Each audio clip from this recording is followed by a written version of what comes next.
Assalamualaikum warahmatullahi wabarakatuh. Di sini kami dari kelompok 5 akan mempresentasikan mengenai chapter 15 tentang e-commerce and MNC dengan dosen pengampu mata kuliah Bisnis Internasional, Ibu Dr. Yuniarti Fihartini, SE MSI. Tujuan pembelajaran.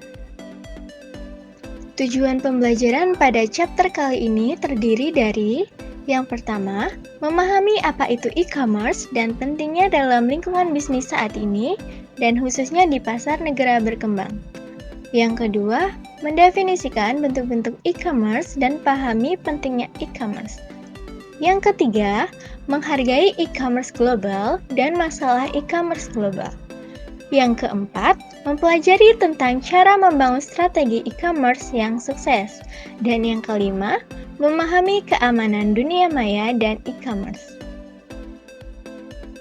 Berikut ini penjelasannya.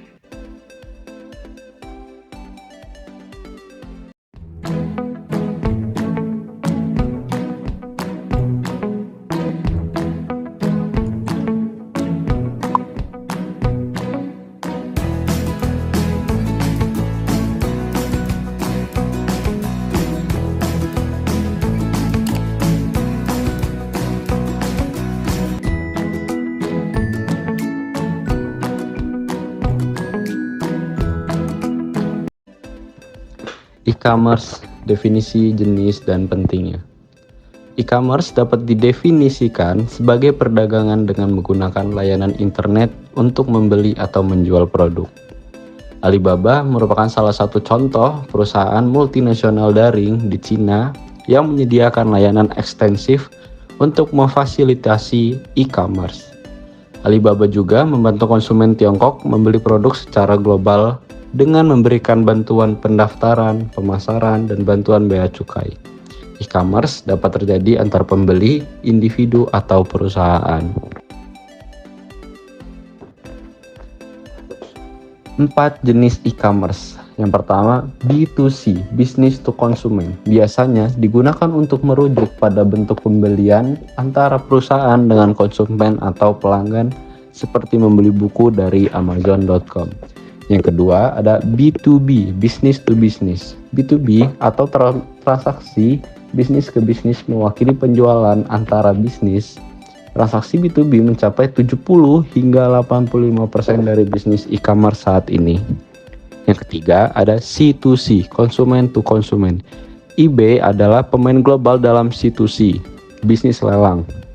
Siapapun dapat menjual sesuatu secara online dan mengajukan tawaran. Yang keempat ada C2B, consumer to business. Contoh perusahaan ini termasuk situs web perbandingan harga seperti www.adall.com yang mencari toko buku online di seluruh dunia untuk memberikan perbandingan harga dan informasi pengiriman.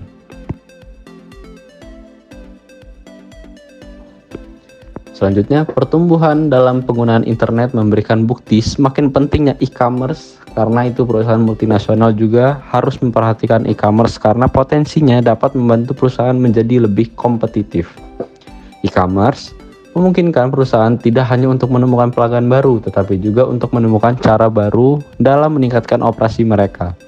Selain itu, e-commerce global dapat membantu perusahaan dalam mengurangi biaya berlebih. Misalnya, e-commerce dapat mengurangi biaya transaksi yang terkait dengan pembayaran, pemesanan, dan penagihan dengan memungkinkan penyimpanan dan manipulasi data yang lebih efektif. Dengan begitu, e-commerce dapat membantu perusahaan dalam membangun loyalitas pelanggan.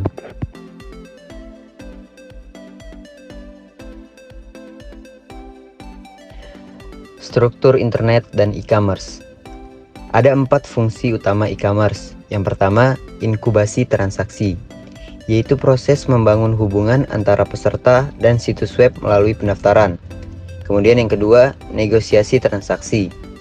Fasilitasi dari keputusan pembelian dengan meninjau produk dan mengambil keputusan. Yang ketiga, pembentukan transaksi. Proses di mana pembelian diselesaikan. Dalam kasus tersebut, pembayaran peserta diproses dan disetujui, lalu dikonfirmasi ke pembeli. Kemudian yang keempat, transaksi. Pengelolaan berbagai kegiatan yang terkait dengan transaksi. Misalnya, pada tahap ini, keputusan pembelian dapat disesuaikan dengan pengendalian persediaan untuk keputusan pemesanan ulang. Platform. Platform adalah pasar pertukaran di mana pembeli dan penjual dapat berinteraksi di bawah aturan pemilik platform. Contoh platform terkemuka termasuk Uber, layanan pemesanan taksi, Facebook, Google, dan bahkan Apple. Karakteristik penting dari platform adalah bahwa perusahaan yang terlibat mampu mengumpulkan data dalam jumlah besar yang dapat diubah menjadi intelijen pelanggan. Informasi tersebut kemudian dapat digunakan untuk memberikan layanan yang lebih baik kepada pelanggan. E-commerce dan globalisasi. Peningkatan pertukaran informasi dan efisiensi melalui internet dan e-commerce memungkinkan perusahaan menjangkau pelanggan di seluruh dunia dan menjadi perusahaan global.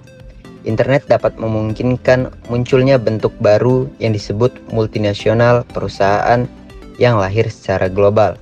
Namun, perusahaan yang lahir secara global cenderung mengadopsi pandangan pasar global dan mengembangkan keunggulan kompetitif untuk berhasil di berbagai pasar sejak dari mereka dimulai.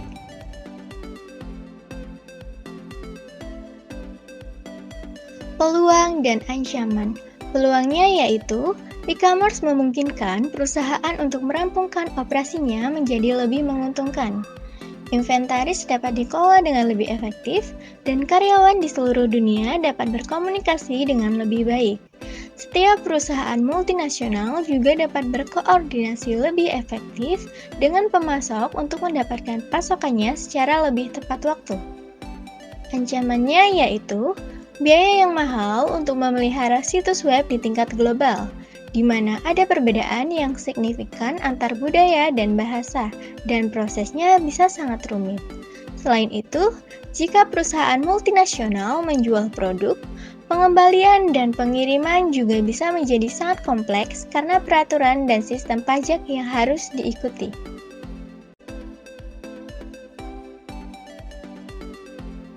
Isu utama e-commerce lintas budaya dan global. Yang pertama, adopsi dan difusi e-commerce lintas budaya. Derajat perusahaan yang menerima e-commerce menyebar di masyarakat yang berbeda. Yang kedua, kepercayaan konsumen lintas budaya dalam e-commerce. Kepercayaan konsumen pada perdagangan elektronik dan juga kemauan konsumen online untuk bergabung pada orang lain. Dan yang ketiga, desain web lintas budaya. Rancangan web di mana MNC mau merancang situs web standar gaya global atau situs web lokal gaya budaya setempat.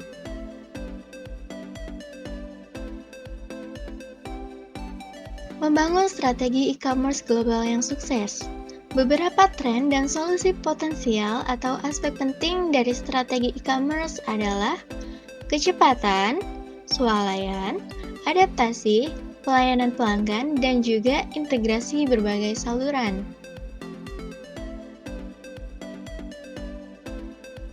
Amanan cyber dan e-commerce. Yang pertama, kejahatan dunia maya, yaitu kejahatan yang dilakukan dengan menggunakan komputer yang tersedia dalam jaringan. Kedua, keamanan cyber. Tantangan dan kerentanan dari internet saat individu mencoba mengeksploitasi dan menyerang kelemahan korban. Yang ketiga, keamanan e-commerce. Sejauh mana individu merasa bahwa informasi pribadi mereka aman di tangan perusahaan pengumpul informasi.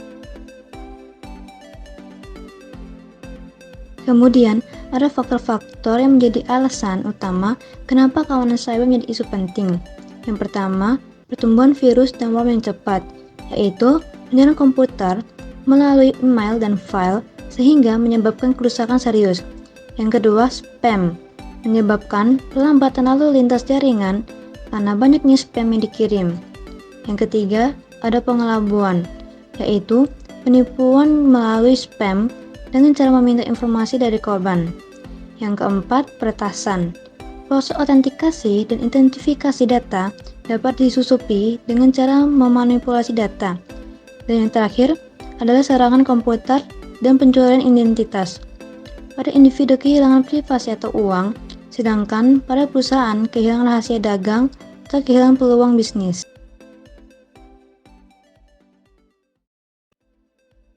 Kesimpulan yang bisa diambil adalah dengan hadirnya e-commerce memberikan sejumlah keuntungan bagi perusahaan, seperti menemukan pelanggan baru dan meningkatkan produksi. Namun, e-commerce juga memiliki tantangan seperti biaya yang mahal untuk memelihara situs web dunia atau adanya serangan cyber yang beresiko. Untuk itu, perusahaan disarankan untuk lebih bijak dan berhati-hati dalam menggunakan e-commerce. Perusahaan riset pasar atau market research global, Ipsos, menyampaikan hasil survei terbarunya mengenai persepsi konsumen terhadap layanan pengiriman pada platform e-commerce di Indonesia. Research Director Brand Health Tracking Ipsos in Indonesia, Leoni Halim membeberkan banyak faktor yang menjadi pertimbangan konsumen dalam memilih platform e-commerce. Kualitas dan harga produk, promosi, pilihan metode pembayaran, customer service, rating atau review toko menjadi pertimbangan. Di samping itu, layanan pengiriman yang ditawarkan juga mempengaruhi keputusan konsumen dalam memilih e-commerce. Adapun survei ini diadakan secara tatap muka pada bulan Januari tahun 2022 melibatkan 1051 responden yang tersebar di 15 kota besar di Indonesia. Kriteria layanan pengiriman dalam survei ini mencakup durasi pengiriman, variasi pilihan jasa pengiriman atau kurir, serta fitur pelacak pengiriman.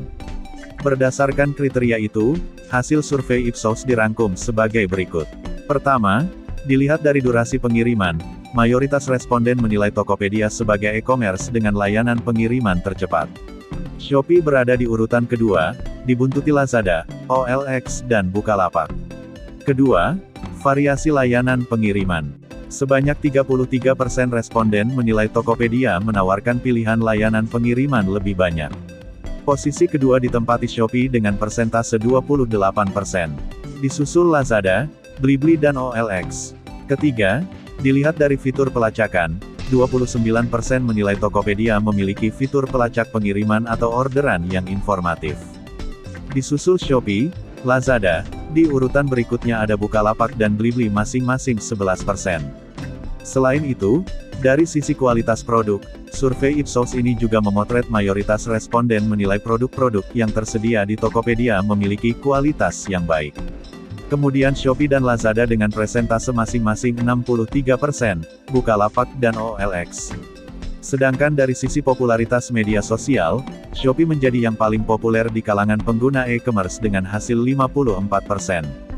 Popularitas kedua ditempati media sosial Lazada dengan 41%, Tokopedia, Bukalapak, dan Blibli. Paket Asia.